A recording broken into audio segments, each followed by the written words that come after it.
Yang kesembilan, hijrah. Hijrah. Hijrah ini teman-teman sekalian, hijrah dari wilayah non-muslim ke wilayah muslim. Kalau kita dapat sebuah wilayah yang kita tidak bisa sama sekali ibadah, gitu kan, maka jangan bertahan di situ. Kalau tidak bisa ibadah, kalau bisa ibadah, alhamdulillah. Ini sering saya ingatkan teman-teman kita yang masih hidup di luar negeri, yang memang mereka hanya karena gengsi. Lain kalau duta, penuntut ilmu nanti dia balik, lain. Atau lahir di sana mungkin. Tapi kalau orang datang hanya untuk kerja, maaf, saya bukan mendaunkan semangat orang yang mau kerja luar negeri, bukan. Tapi kalau mau, pergilah ke negara-negara Islam. Karena negara non-muslim ini ada konsekuensinya, gitu kan? Ada konsekuensi. Kata Nabi SAW, Ana bari'un mimman asya baina adhurul musyrikin. Kata Nabi Muhammad SAW, saya berlepas diri dari orang yang sengaja hidup di tengah-tengah orang musyrik. Maksudnya apa? Mereka kalau ibadah susah, ya sudah resiko kamu. Nanti hari kiamat kok nggak bisa bilang sama Allah, ya Allah tidak ada tempat sholat. Nggak bisa. Siapa yang suruh kamu ke sana, gitu kan? Kalau meninggal susah dapat kuburan muslim, ya suruh resiko kamu. Akhirnya kamu dikubur dengan orang non-muslim, ini tidak boleh, gitu kan? Maka ini harus difahamin. Saya kemarin subhanallah, waktu diminta saran oleh seseorang yang membantu saya membawa mobil di Jakarta, Ustaz doakan saya mau berangkat ke Australia. Saran Ustaz apa? Saya tanya, kenapa mau ke Australia? Mau kerja. Baik, boleh saya tanya apa alasannya? Gajinya besar Ustaz. Gajinya besar, baik. Berapa gajinya? Sekian ribu dolar, gitu kan. Terus saya bilang, boleh saya kasih gambaran? Dia bilang boleh Ustaz. Pertama masalah gaji dulu yang tadi kamu anggap besar itu. Pertemukan antara gaji yang kamu terima dengan kehidupan di sana. Jangan cuma kuruskan ke rupiah langsung dianggap besar, gitu kan. Pastilah besar. Kalau lagi rupiah lagi turun kayak sekarang, memang lagi tinggi dolarnya, maka besar.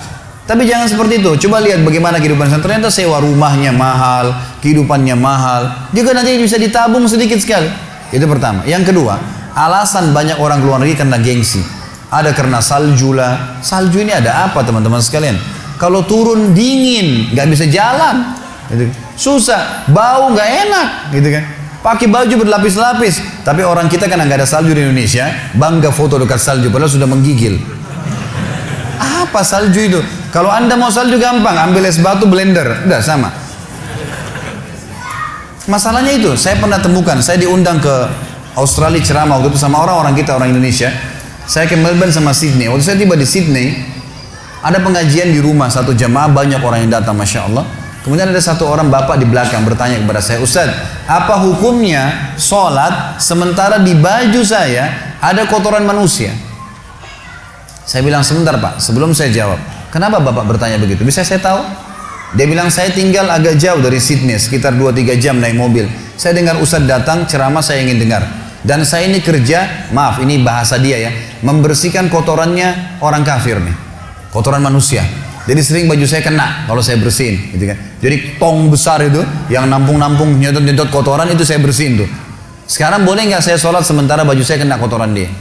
Saya bilang, sebelum saya jawab Pak, saya ajak anda pulang ke Indonesia. Demi Allah Bapak jual nasi uduk sama tempe pinggir jalan lebih mulia daripada bersihin kotorannya orang kafir.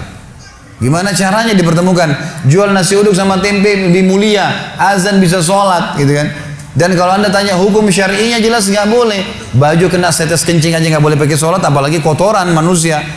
Malah lebih tidak bisa gitu. Tapi seperti itu teman-teman sekalian, banyak orang yang sengaja datang ke wilayah non-muslim untuk tinggal hanya karena gengsinya. Saya sudah keliling beberapa negara teman-teman sekalian, saya sampaikan berita gembira, Indonesia negara kita luar biasa. Luar biasa, cuaca sepanjang tahun berdekatan. Saya waktu tinggal di Saudi, 7 tahun dari SMA sampai S1 teman-teman sekalian. Kalau musim dingin, saking dinginnya 5 derajat, 4 derajat. Kalau mau tidur, itu selimutnya kita dudukin dulu tuh. Anget baru dipakai tidur, kalau enggak kayak nusuk-nusuk. Susah, 2 bulan, 3 bulan dingin sekali. Kalau musim panas 55 derajat, pecah-pecah bibir, kaki pecah, panas, gitu kan? Luar biasa. Saya diundang ke Australia pas musim dingin, pakai baju berlapis-lapis, mau sholat subuh luar biasa dinginnya, gitu kan? Kita subhanallah paling panas 35, 37, gitu kan? Itu sudah luar biasa dianggap panasnya. Tapi yang standar ya ada 28 ya. Dingin pun maksimal mungkin 25 yang standar. Ada tempat-tempat puncak-puncak gunung mungkin memang dingin, tapi ini standar. Kita bisa pakai jaket, bisa pakai baju kaos, bebas. Yang luar biasa, azan kita dengar di mana-mana. Di Indonesia ini mic-nya berantem, gitu kan. Sini azan, sini azan, sini. Kita keluar jam 12 lewat 10 Jumat, keluar jam 12 masih dapat saf pertama tuh. Saya kemarin di Australia diundang ceramah, khutbah Jumat. Ustaz, khutbah Jumat besok ya? Baik. Jam berapa Jumat Pak? Jam 12.10. Saya udah siap-siap dari jam 11. Jam 12 lewat 10 baru dijemput. Loh ini mau khutbah nih. Pas datang saya bilang, loh Pak, 12.10 loh ini. Dia bilang, enggak Ustaz, di sini Jumatnya kita tunda sampai jam 1. Loh kenapa ditunda sampai jam 1 Pak? Kan 12.10 Jumatnya. Iya, orang-orang Islam sini pada kerja, nggak bisa istirahatnya jam 1 siang sampai jam setengah 2. Jadi waktu itulah mereka gunakan untuk Jumat. Subhanallah, Jumat pun ditunda gara-gara kerja, gitu kan. Ini gimana ini? Kita alhamdulillah di Indonesia hidup tenang, enak, tentram, luar biasa. Gitu. Maka teman-teman sekalian, hijrah itu kalau kita pindah dari wilayah non muslim ke wilayah muslim justru menjadi penyebab rezeki. Dalilnya surah An-Nisa, surah nomor 4 ayat 100. Allah Subhanahu wa taala mengatakan, a'udzubillahi minasyaitonirrajim, wa may yuhajir fi sabilillah yajid fil ardi muragaman katsira wa sa'a.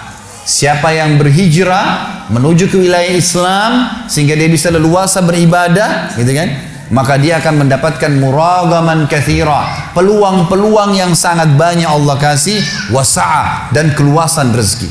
Keluasan rezeki. Hijrah ke wilayah yang bisa kita ibadah kepada Allah Subhanahu wa taala.